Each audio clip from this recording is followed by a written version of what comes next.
I am really looking forward to my next hair appointment.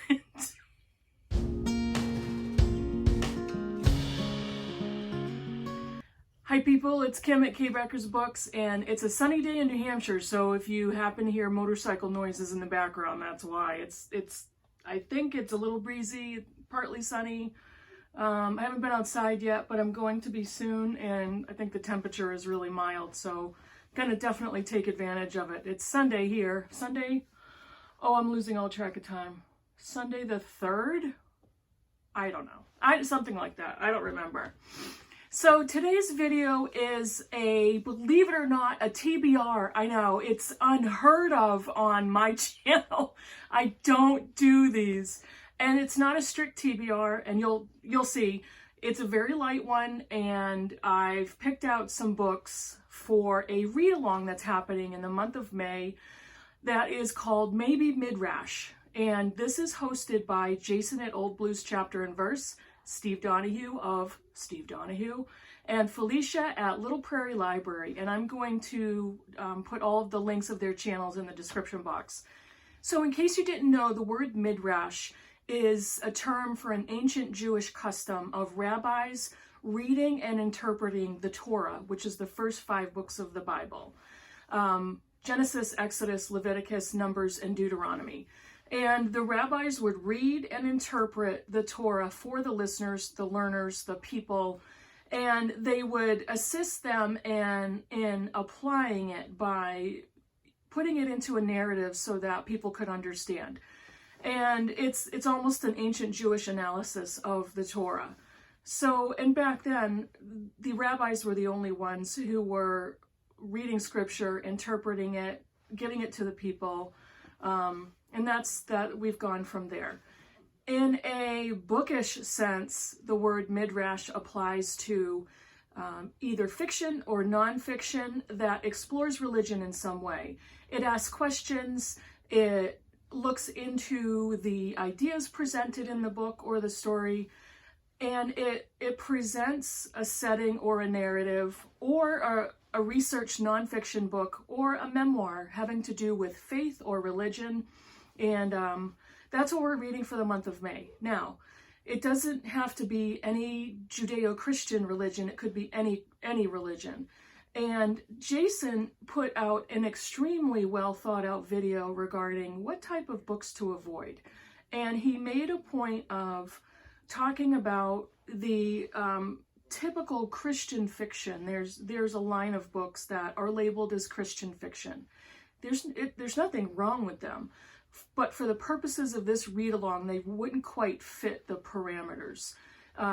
Much Christian fiction has an agenda built into the story, an agenda built into the book. Many of them, Felicia also brought this up in one of her videos, they're very formulaic. If you're curious about the book that you picked and whether it comes from a standard Christian publishing house that may not fit in with the guidelines for this read-along, you know, write a comment below or ask any of the hosts of the read-along, and especially Jason. He put together, I will put his specific video below, but he put together a very succinct guideline or way to look at it. So that's that. So that's one of the read-alongs I'm going to be taking part in May, and I've got a short stack, which is also, you add blueberry pancakes to that. It's one of my favorite breakfasts. But I've got a short stack of books that I'd like to show you, and I have 3 nonfiction and 2 fiction at the moment, because like I usually do, I go overboard, and I also have a stack of backups. I've got the short stack here, and I've got the high stack elsewhere, or the big stack. So let me show you these to start, and I will present the nonfiction first. So the first one is called The Dance of the Dissident Daughter by Sue Monk Kidd. Now, you may recognize her name. Sue Monk Kidd wrote The Secret Life of Bees and The Mermaid Chair and The Invention of Wings. Those are all novels. This is a memoir of sorts, and this is, it's described on the back as a spiritual memoir. And I'm going to quickly read the descriptions of these books, because I'm not so much into knowing everything that's in here. So You know how I am. Sumon Kid was a conventionally religious, church-going woman, a traditional wife and mother with a thriving career as a Christian writer, until she began to question her role as a woman in her culture, her family, and her church. From a jarring encounter with sexism in a suburban drugstore to monastery retreats and rituals in the caves of Crete, Kid takes readers through the fear, anger, healing, and transformation of her awakening and provides inspiring wisdom for all who struggle to embrace their full humanity. And maybe when I review this book, because I am for sure reading this one for maybe Midrash, I will describe to you why I can relate to her so well and what attracted me to this book in the first place. So I'm really looking forward to that. The next one is a book, one of the books that I've had on my shelf the longest. And I've been wanting to read this for years, and I thought this is the perfect opportunity. This is The Cloister Walk from Kathleen Norris.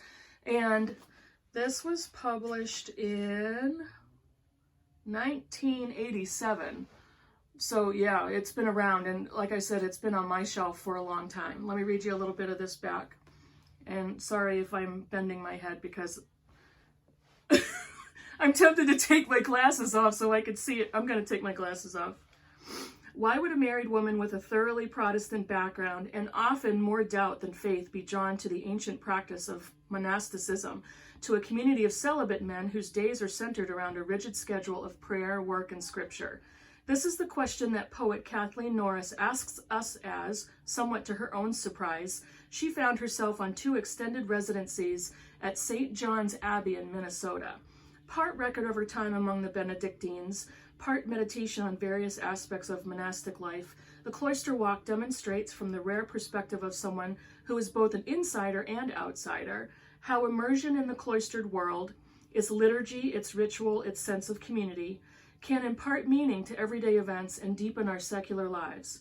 In this stirring and lyrical work, the monastery, often considered archaic or otherworldly, becomes immediate, accessible, and relevant to us no matter what our faith may be.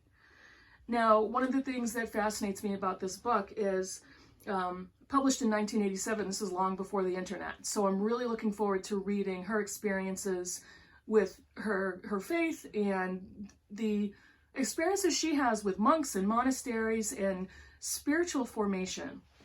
Now, before I go any further, what I wanted to also say is maybe Midrash, the read-along, does not have to be only books in the Judeo-Christian tradition. It could be any religion whatsoever.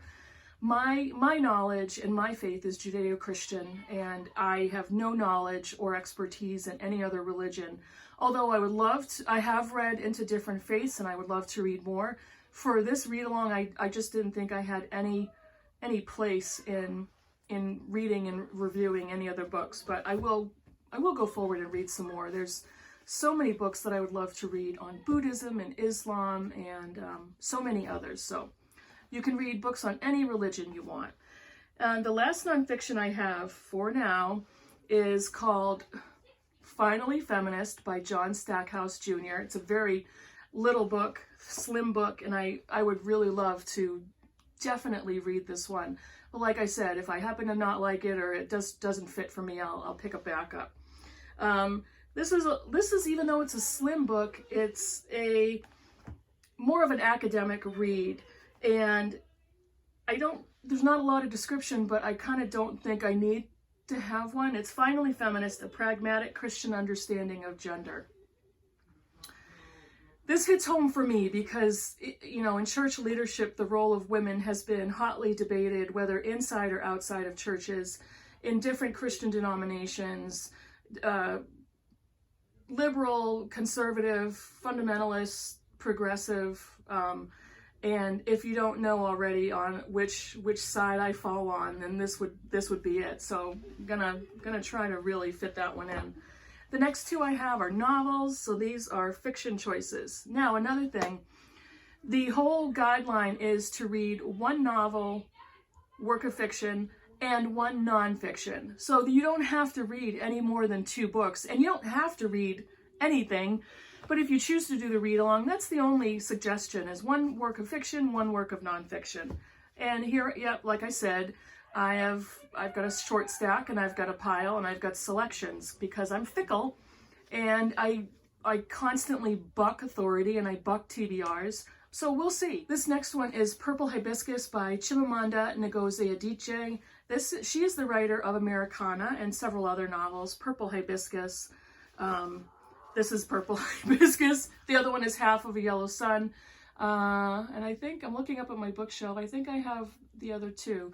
So this is Purple Hibiscus, and this says, again, taking my glasses off because I'm so nearsighted, 15-year-old Kambili and her older brother Jaja lead a privileged life.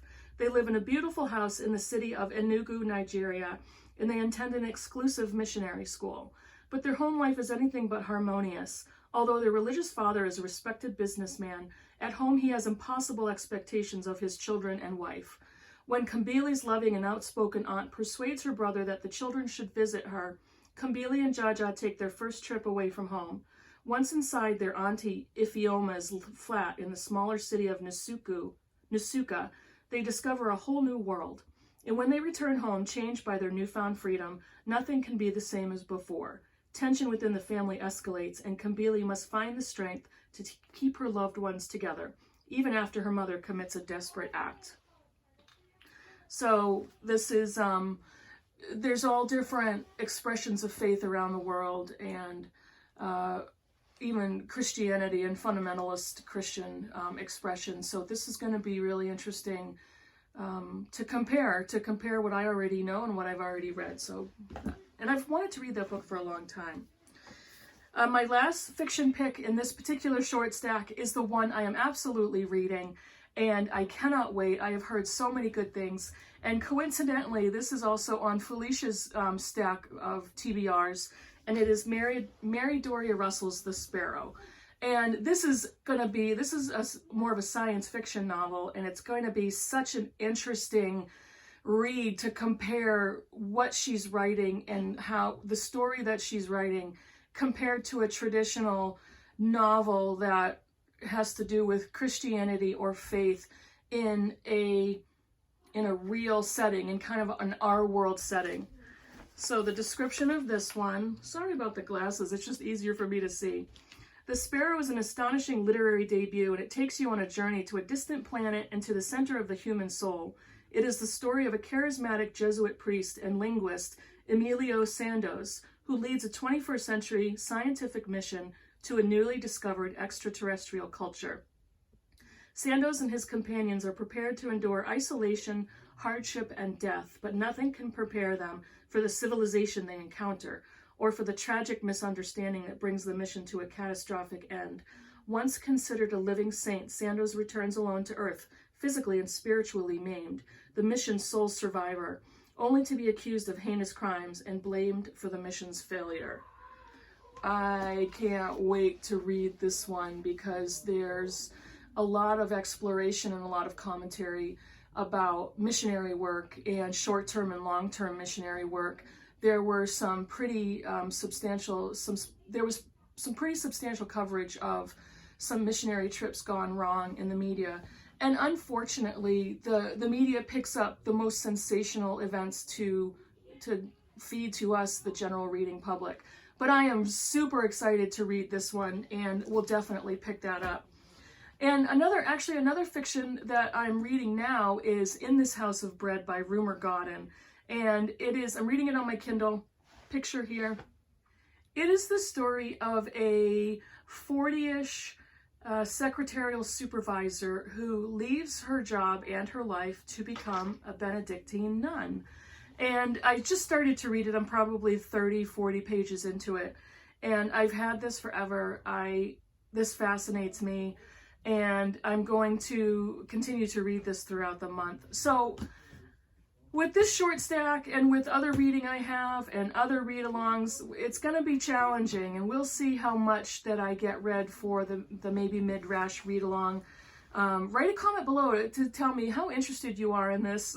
I'm going to assume that this video will probably get the lowest views of many that I've done already, which is fine because this read-along is not going to appeal to everybody, but to me it does, and I can't wait to do this. The conversation about faith and religion will always fascinate me and convict me, and I will always want to be involved, and I will always want to explore.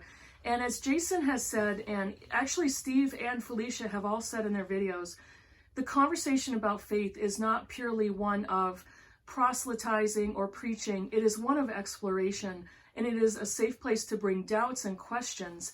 And I've always believed the same thing about faith, and even in my own life, my own experiences, and my own applications of my faith, there must be room for questioning and doubt and exploring what things mean and asking for clarification. We can't be afraid of that as people of faith, and we can't be afraid to have those hard conversations. And I've also learned a long time ago, there's no shame and fear in saying, I just don't know. And so I'm really looking forward to this read along. Tell me what you think. Write a comment. If you're going to take part, let me know what books you're going to read. And I would love to talk about that with you. Thank you so much for watching. I hope you have a great day, and I'll see you in the next video. Bye.